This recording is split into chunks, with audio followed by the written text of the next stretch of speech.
Newark, building a stronger, safer, prouder city.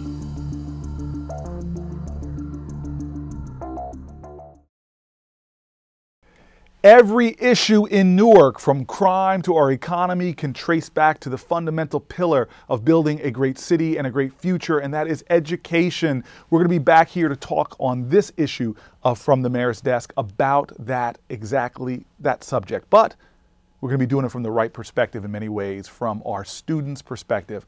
We've got two of our great high school students right here in the studio. They're going to be joining me to talk about education reform, education change, and what's important to achieve success.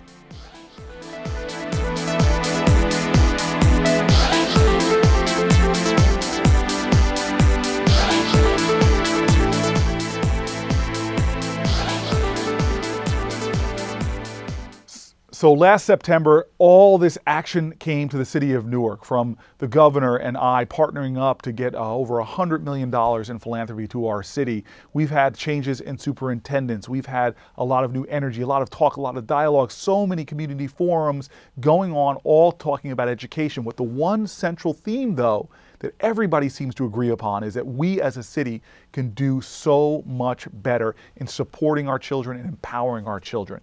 And so if it's about our kids, if it's about making sure that we give them every opportunity to cultivate their genius, that every parent who has a child going to the Newark public school system knows in their heart that they will have a whole portfolio of great schools to choose from.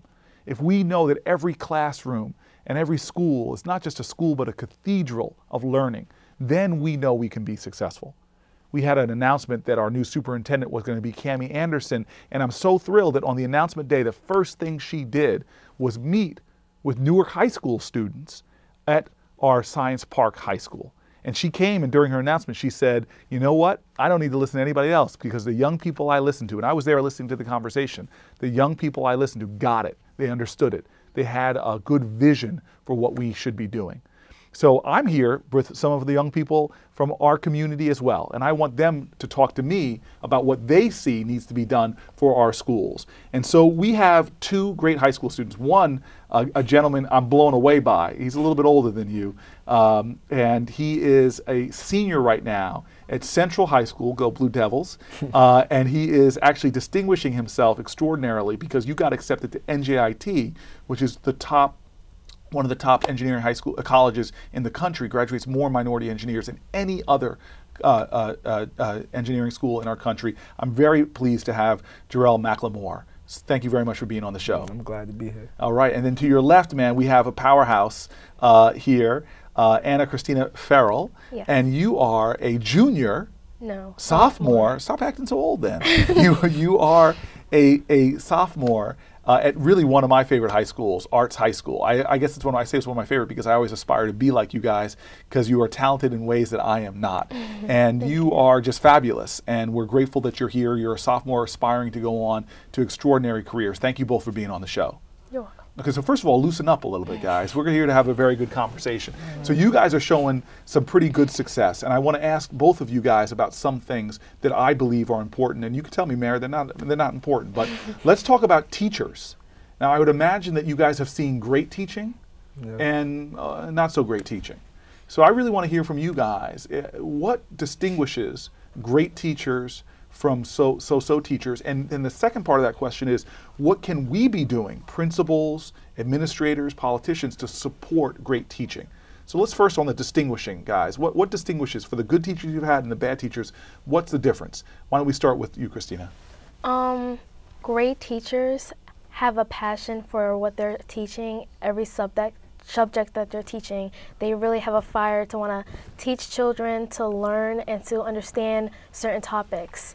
Bad teachers, they're not as focused, and they're not as organized as I would like them to be. And when you're teaching something, you have to have that earnest ability to just be excited for the students. So it's the energy of the teacher. Yes. And do you feel like you learn more from the teachers that come with the excitement and the energy more? Yes, I think that teachers who are just dull and mellow, they just make me feel like I want to be going to sleep or something. Whereas teachers who have energy, they make me want to actually being the place to learn and to understand different topics. And that's such a great point. I think it's for teaching and everything. When you bring enthusiasm to what you do, no matter what you're doing, you're much more effective. Jarrell, what about you, man? What's the difference between good teaching and First of all, where'd you go to grade school? I went to, from K through 4th grade, I went to Quitman Street. All right. Quitman Street. And from 5th grade to 8th grade, I went to Marion P. Thomas Charter School. All right.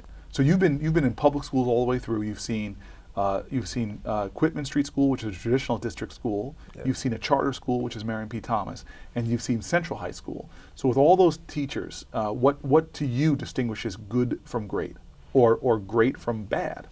Well, she basically said the same thing. A good teacher is a teacher that's enthusiastic, that's passionate about their job, that actually wants to get kids engaged in what they want to in the lesson or whatever. And a bad teacher is basically a teacher that just comes there for the paycheck. That's her job. She don't really care about, well, he or she doesn't care about what they do. I mean, it's a few teachers like that. I'm not going to say a lot of teachers like that, but there's a few. Yes. And so, what you feel? Do kids really, your peers, do they really learn less from the bad teachers? The few that there are, because I want to emphasize that point that the majority of your teachers were really good teachers. Yes, would you say that? Yeah. Yes. Okay. But the few that are not performing, in your opinion, do they affect the ability for the kids to learn the subject matter? That's because bad teachers, they basically just give you work and don't actually guide you through the whole lesson so that you can actually be get into what's going on. So tell me more then. So, because this is an issue of controversy. What do you do about the teachers that are not performing well? Christina, I mean, in other words, what should the principal be doing about teachers that aren't performing well? Well, just advise the class. Like one day when the teacher least expected, walk in the classroom, sit down, and take notes about how the teacher is teaching.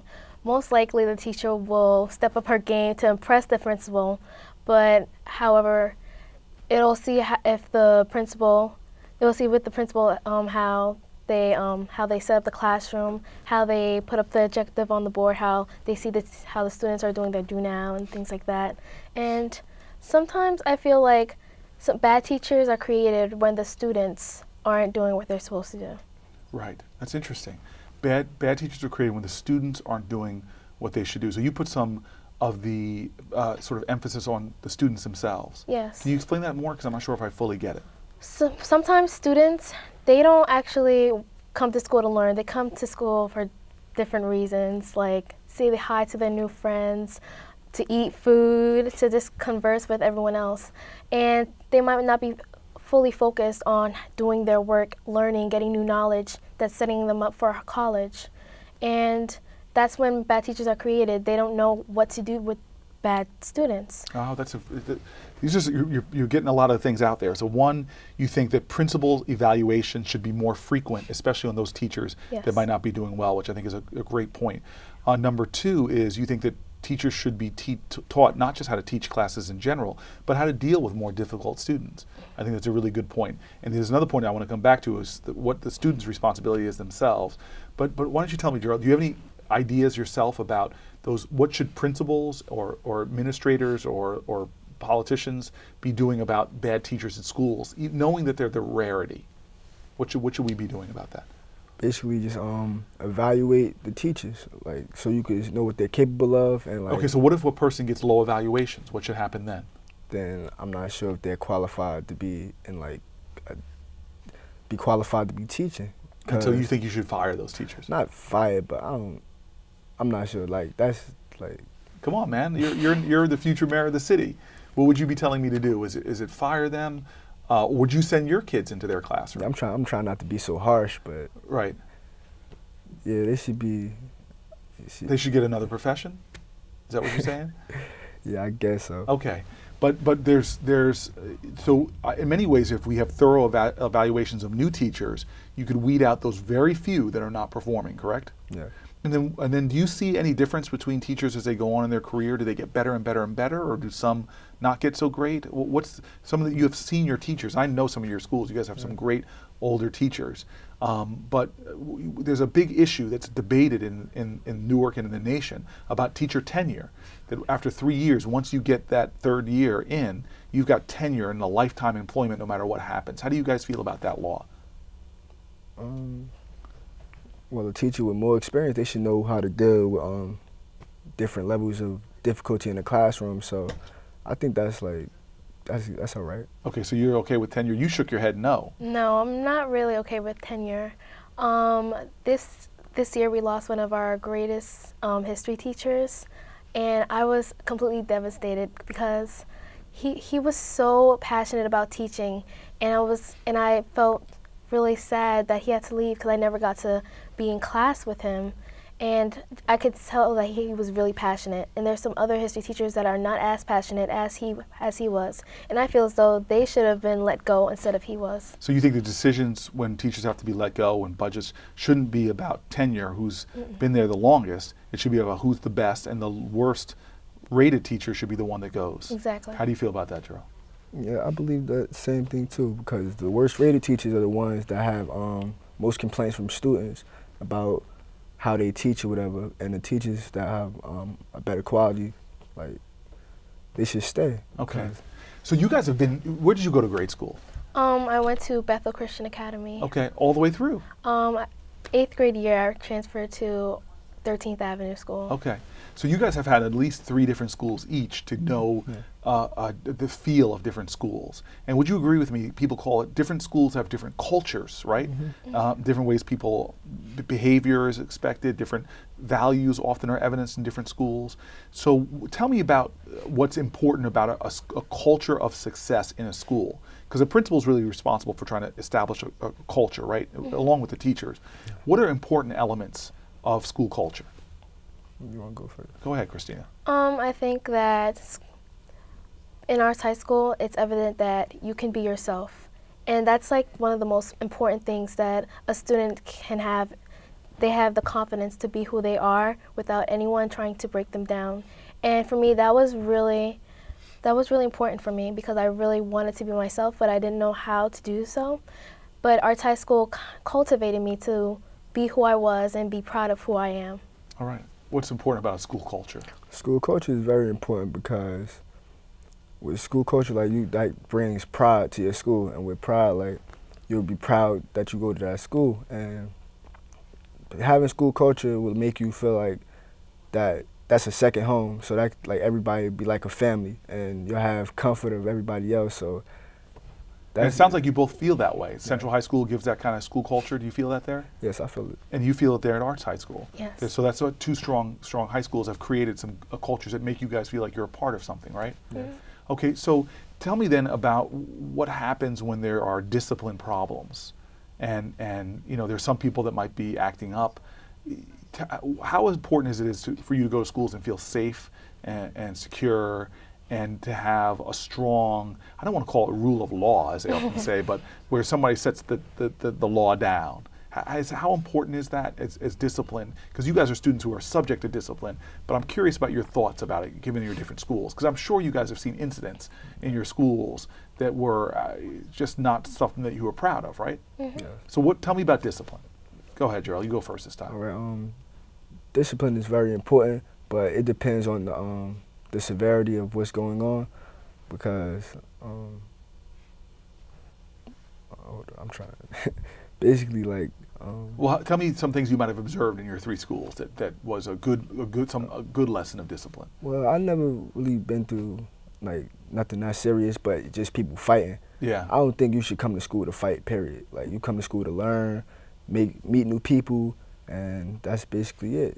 And if you have if you have the opportunity to get more than that out of it, then that's good. Well, this goes back to Christina's point. Why don't we go there for a little bit before we go to the break, which is really our students and how they're coming to school, what kind of attitude they have, and what kind of enthusiasm. You say we want the teachers to be enthusiastic. Students got to be enthusiastic too, right? Yeah.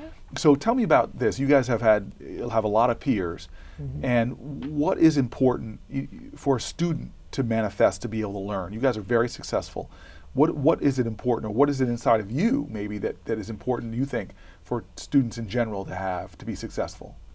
Jarrell, you go first. All right. Well, a lot of urban kids that go to school around here, they bring like a mindset of like they have to act like they're in the streets, and you should just leave that behind because the streets and school are two different places. So you should just act like you have some common sense and just do what you gotta do. But you see a lot of kids not evidencing that common sense, right? Yes, a lot. And so what do we do about that, man? Just gotta check the kids, because if you just allow them to run wild, then that's going to make the school look bad altogether. Okay, so you got to check the kids. I want to get back to this because I want to hear what you have to say, Christina, about people coming to school with the attitude to learn and how we can help foster that more, which is probably going to lead us into a discussion about parents, very critical. So this is Mayor Cory Booker. We're going to go into a break right now, but I'm sitting here with two high school students having a very frank conversation about education in Newark. I'm going to ask them what they think about some of the reforms that have been proposed as well in this. Thank you very much. From the Mayor's Desk, come back.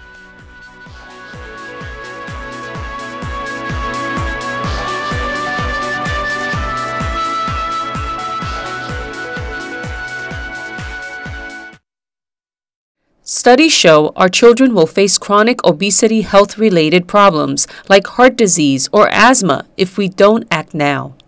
Mayor Cory Booker and the Municipal Council are supporting First Lady Michelle Obama's Let's Move campaign to address childhood obesity. So make a healthy choice your only choice. Walk, swim, or ride a bike.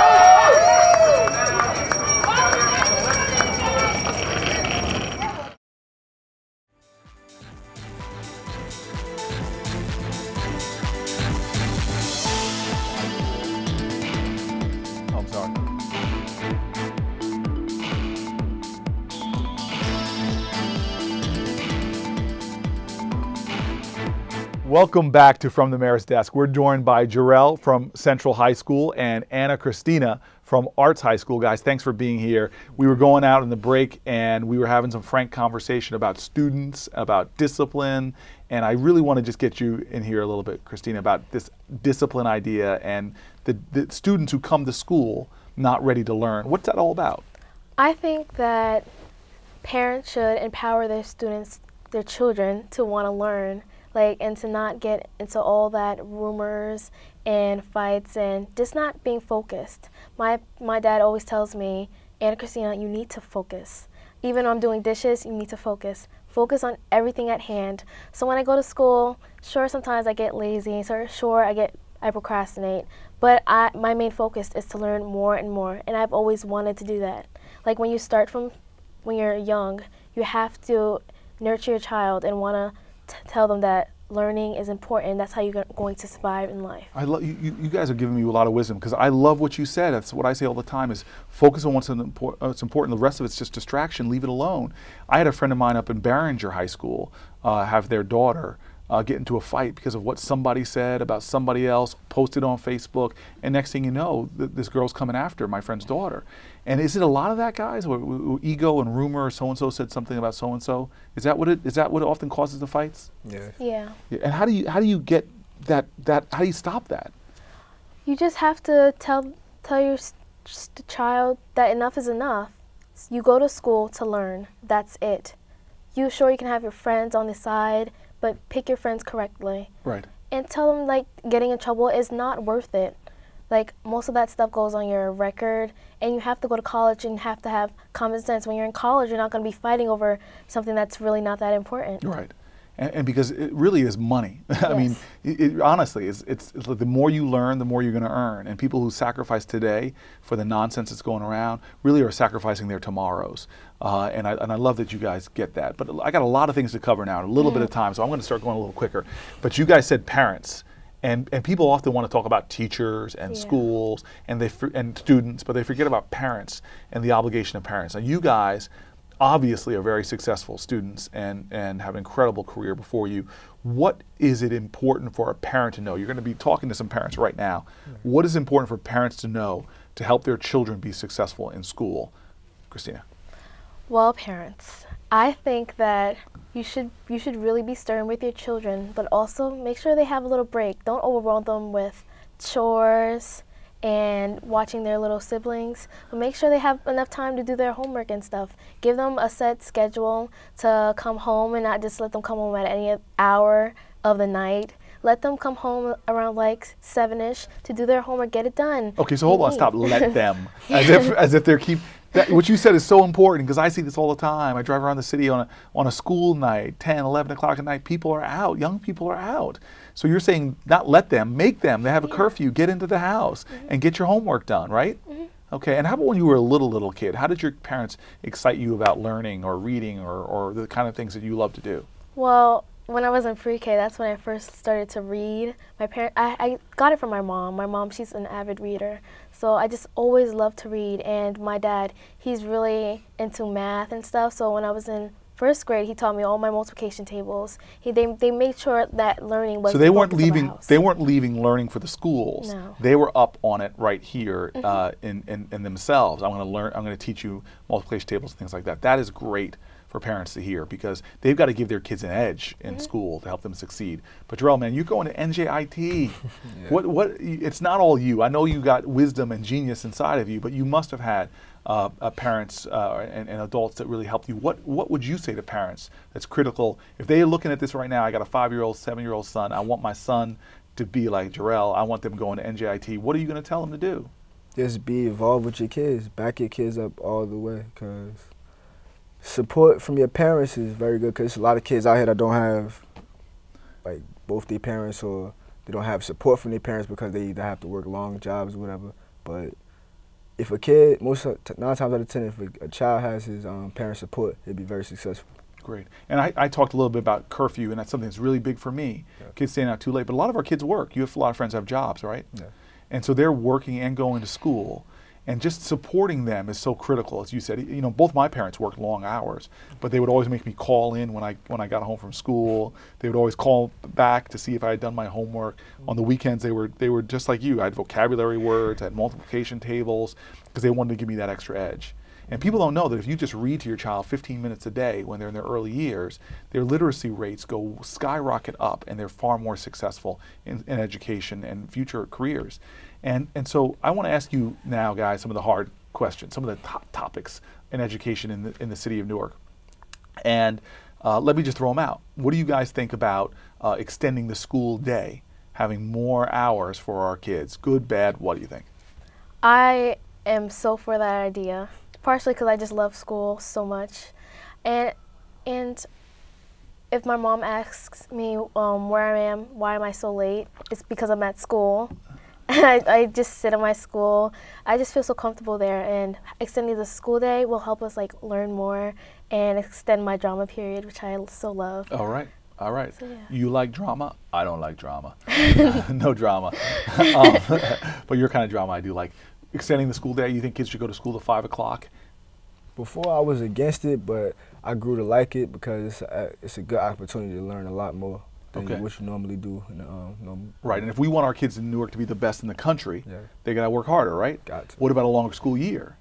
You know, we have these 2 months plus off for the summertime.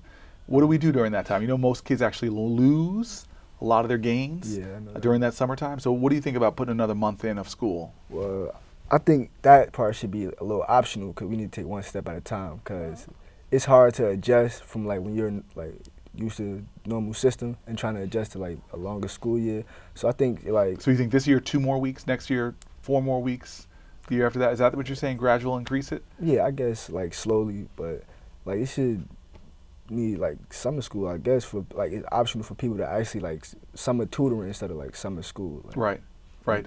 But would you take, like I took my freshman year of college, I took summer classes. Yeah. I went to school all through because I wanted to get more credits, I wanted to learn more. And so my belief is, you guys can disagree with me, is that I want to have the most rigorous school system in America where our kids are working hard, because what I want to see then is 5, 10 years after they get out of high school, that they are now the hardest working people in America, and we are exceeding the expectations of this country and setting the standard. Do you think that's crazy for me to think that way? No, not at all. Okay. Well, let's talk about this. Let's talk about charters and district schools. Have you guys heard a lot of controversy around this? Yes. Yes. Okay. So I'm going to start with you, Jarrell, because you went to a charter school and you went to a traditional district school. Why is there such a controversy in our city about? Because they're both public schools. They both receive public funding. But what's the controversy about? And what, in your eyes, having gone to both types of schools, what are your thoughts about that? Well, basically the controversy that I've mainly noticed is the uniform policy, because for public schools, students like get used to coming to school wearing normal clothes, but the transition from wearing normal clothes to wearing a uniform, like representing your school, I guess a lot of people have a problem with that, but I don't really see a big deal about it. You don't see it? You're not against charter schools? No, I'm for it. You're for charter schools, traditional district schools, everything? Yeah. How about you? What do you think? I think I'm perfectly fine with it. If it's a public school and they're getting the same learning, then why not? Okay. Well, what about this idea of putting, like some of our schools in Newark have less and less kids going there, which creates excess space in the schools. What do you think about putting charter schools and traditional district schools to share buildings? What's your initial reaction to that? Jarrell? I'm not sure because my school was fighting, personally, like to not like just keep our school independent for ourselves because they heard that the superintendent was trying to like co-locate. Yeah, put the schools together, a charter school and my school. So I'm not actually sure about that because what would the harm be? What were your fellow classmates concerned about? Well, our school is kind of clustered now, so co-locating with a charter school would be like the school would just be kind of hectic. Because there's no room. Yes. Okay. But what if there was room in another high school or another grade school? Well, if there's room, definitely like, you could do that. Okay. What about you? What do you think about this idea of co-location? Well, at our school we have a 6th grade, and oh, you do? Yes, William Brown Academy. Oh yeah, of course. And at first I was like, why are they in our school? This is our school. But now they're not a big deal. Like they don't interfere with us, we don't interfere with them. So it's a good idea. It hasn't caused any problems. No problems at all. All right. Do you like having these younger kids popping around? I never see them. You never see them, so No. it doesn't disturb you at all. No. So you guys are for expanding school days. You don't care about charters or non-charters, and co-locations are okay if there's room and space. Yeah. Yes. Okay. Well, I got some more controversy to ask you guys about. Do you think teachers are paid enough? I don't know how much they're paid. So you don't. They give you all this work, and you're not concerned. Okay. Well, what if you had advice for our new superintendent? What would you be telling her about how to make our schools better? Just make sure like the teacher is equipped they know what they're getting into. All right.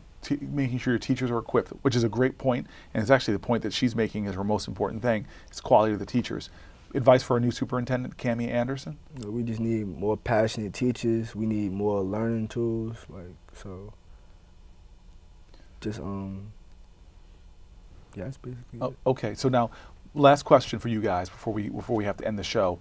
College ready, I have a dream that all of our high school students will be college ready should they choose it. I have a dream in our high schools that all of our kids will be passing the state standardized test, or the HESPA test as they call it now. I want to see all my kids having gone to school through the 12th grade, having a full 12 years of education and the ability to compete.